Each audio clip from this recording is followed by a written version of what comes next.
Hello, welcome back to Foos Entertainment for a special James Bond review due to a little error I did when uploading tonight's presentations, and that is of Die Another Day from 2002. I will go ahead and talk about the plot of the film, the world's opinion of the film, my opinion of the film, and talk about the audio and video quality of the film, and get the film a ranking.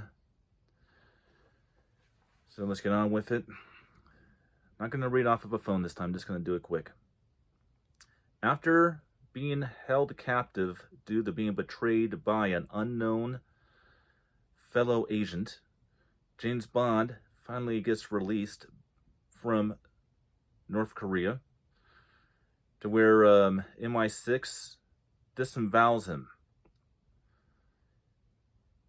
Now a complete rogue agent, Bond must uncover who betrayed him and comes across a multi-millionaire who has a monopoly on diamonds and wants to basically start the Korean War by use of a dangerous new technology involving diamonds and lasers. All right, Die Another Day.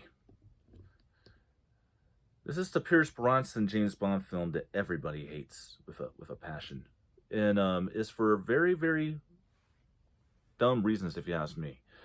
And here's the reasons: a sequence of bad CGI.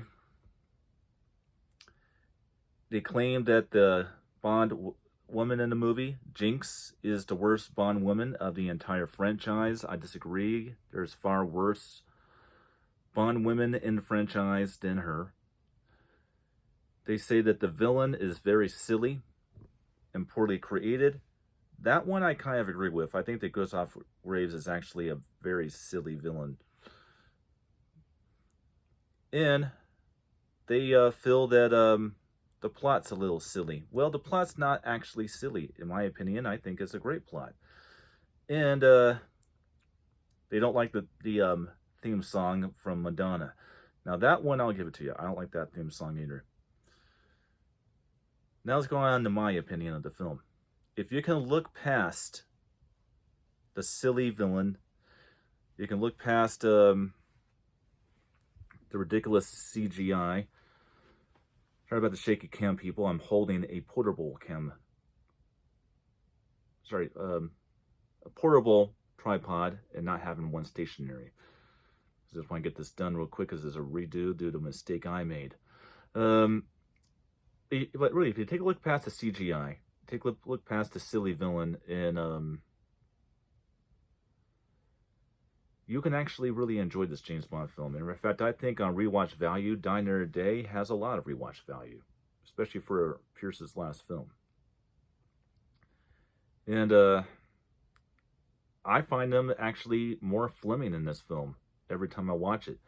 I find it very, very interesting that this is the one James Bond film in which Pierce Brosnan plays a more vulnerable James Bond.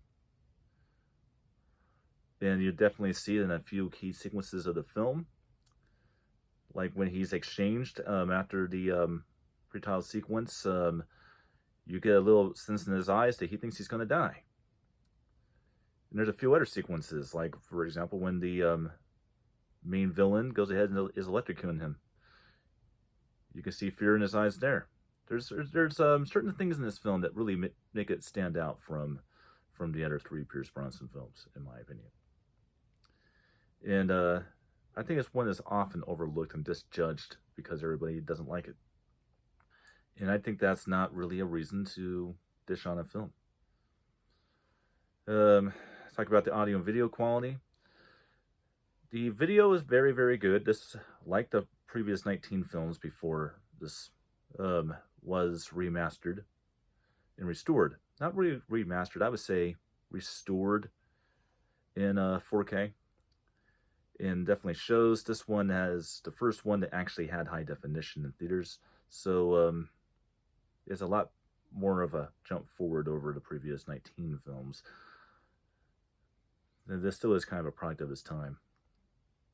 And the audio is very interesting on this particular movie because David Arnold, the composer, actually recorded reverse of how he usually records.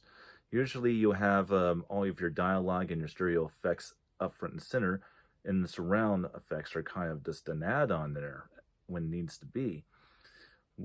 This is different because it's the reverse of that. The main attraction of the audio is the surround throughout the film, every single scene, while the stereo and mono effects are more contained within the screen a little bit. But it puts out for a very interesting sound presentation. And as for a ranking of the film, I give Diner Day, believe it or not, 3.5 stars, because I actually don't have a problem with this film, but I do acknowledge the problem that everybody else does. Sorry about having to record this a second time. My mistake. I hope you guys enjoy it again. And that's it for the James Bond films. And I will see you guys for the next reviews.